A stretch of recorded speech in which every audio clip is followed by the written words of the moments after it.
Hello students, आज हम exercise का प्रॉब्लम 1.18 डिस्कस करेंगे। क्वेश्चन है, a point charge of 2 microcoulombs is placed at the centre of a Gaussian surface of 9 centimetre on the edge. मतलब एक cube 9 centimetre bye 9 centimetre का दिया है। फिगर में यहाँ पे एक क्यूब ऑलरेडी बनाया हुआ है जिसका साइड जो है वो 9 सेंटीमीटर है। ठीक है, all the sides are 9 centimetre each. Question है, what is the net flux through the surface.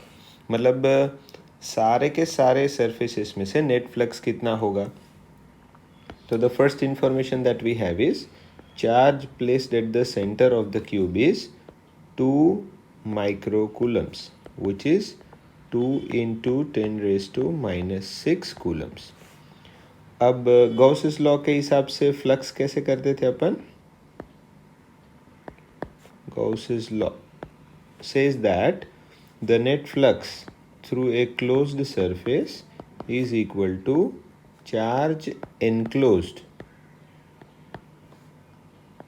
divided by epsilon naught। यहाँ पे चार्ज enclosed हमें ऑलरेडी दिया है। Putting in the values, charge है 2 into 10⁻⁻⁶ और एप्सिलॉन नॉट है 8.85 into 10⁻⁻12। इसे जब सॉल्व करेंगे तो हमें मिलेगा 2 इट इज़ 2.25 या 26 जितना मिलता है, एंड इनटू 10⁻⁵ यूनिट्स है न्यूटन मीटर स्क्वायर पर कूलम, या तो कूलम इनवर्स भी लिख सकते हैं।